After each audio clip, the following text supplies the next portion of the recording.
बिस्मिल्लाहिर्रहमानिर्रहीम। सूरह फलक। नूर की पनाह में।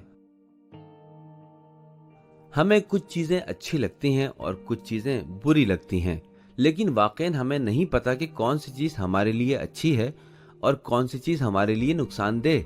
यानी कभी कभी हम किसी ऐसी चीज को पसंद करते हैं कि जो हमारे लिए नुकसानदेह होती है, और कभी कभी ऐसी चीज को नापसंद करते हैं जो हमारे लिए फायदेमंद होती है। हम ये कहाँ से समझें कि कौन सा काम हमारे लिए अच्छा है और कौन सा काम हमारे लिए बुरा? इसका रास्ता यह है कि उस काम के अंजाम पर नजर डाली जाए। मसलन बहुत सारे लोग खैर को दौलतमंद होने में देखते हैं और शर को फकीर होने में। लेकिन अगर एक शख्स दौलतमंद होने के बावजूद जहन्नुमी हो जाए और दूसरा फकीर होने के बावजूद जन्नती हो जाए तो कौन खैर तक पहुंच गया?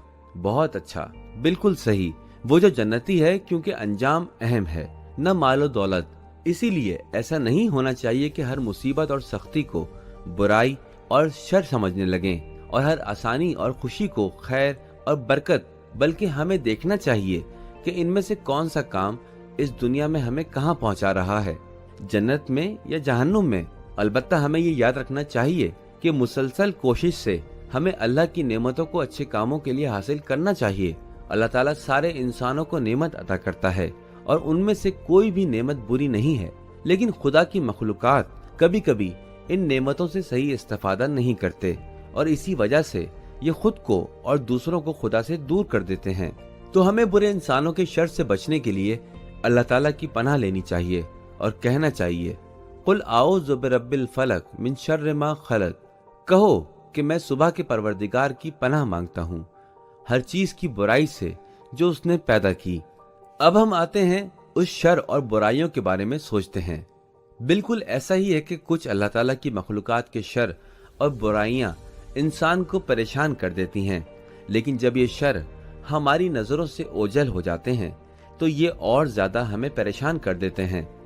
तो हमें उन लोगों के शर से अपने आप को महफूज रखने के लिए सबसे पहले ये करना होगा कि उनको अच्छी तरह पहचानना होगा। लेकिन जब ये शर अंधेरे की तरह हमारे अतराफ में छा जाएं, तो फिर उनसे बचना बहुत मुश्किल है। ये अंधेरा हो सकता है जाहिरी हो और हो सकता है छुपा हुआ हो। शायद अब आप पूछें कि ये छुपा हुआ अंधेरा क्या है? ये ऐसा अंधेरा है कि जो नजर नहीं आता। ये अंधेरा इंसान के अंदर है, जैसे नादानी, फजूल फिक्रें और शैतानी वसवसे और दूसरी खराब और गंदी चीजें, या वो लोग कि जिनको दूसरों की अच्छाइयां नजर ही नहीं आती और बजाय दूसरों की मदद के हमेशा चाहते हैं अच्छे कामों में रुकावट बने। खुलासा ये कि ऐसे लोगों की बुरी नीयतें आहिस्ता आहिस्ता ज्यादा होकर उनके सारे वजूद पर छा जाती हैं और ये कोशिश करते हैं कि हमें भी खुदा की याद से दूर कर दें। इसीलिए हमें चाहिए कि इस तरह के शर और अंधेरों से बचने के लिए अल्लाह ताला की पनाह मांगे। वमिन शर्रि मा खलक कहने के बाद वमिन शर्रिन गासिकिन इज़ा वक़ब कहें, यानी शब तारीकी की बुराई से जब उसका अंधेरा छा जाए, ऐसे में अल्लाह की पनाह मांगे। अगला शर उन अफराद के बारे में है कि जो दूसरों के कामों में रुकावटें डालते हैं और इस तरह ये कोशिश करते हैं हमें नुकसान पहुंचाएं। ऐसे लोगों की सारी कोशिशें ये होती हैं कि बुरे और शैतान सिफत इंसानों की मदद करें।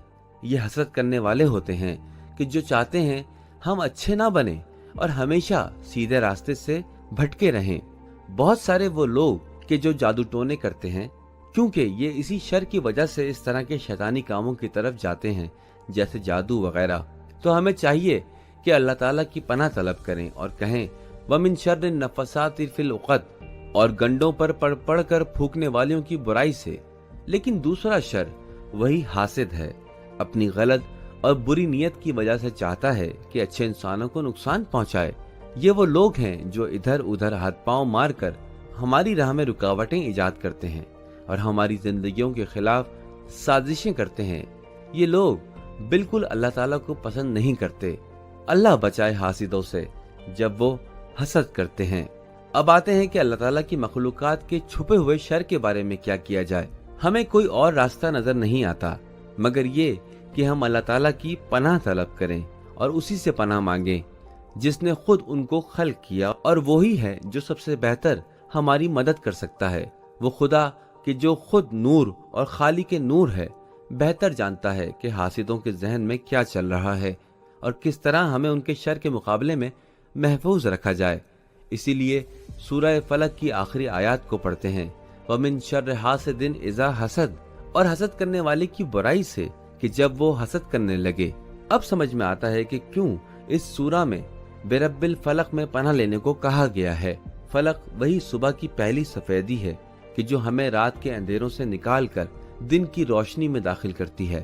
تو کتنا بہتر ہوگا کہ ہم بھی اس صبح کی پہلی سفیدی کے پروردگار کی جو ہر قسم کے اندھیروں کو دور کر سکتا ہے اس کی پناہ میں آ جائیں اور راستے سے بھٹکنے کے بجائے اس راستے پر چلیں جو ہمارے مہربان پیغمبر اکرم صلی اللہ علیہ وآلہ وسلم نے ہمیں سکھایا ہے، اور اس پر چلیں۔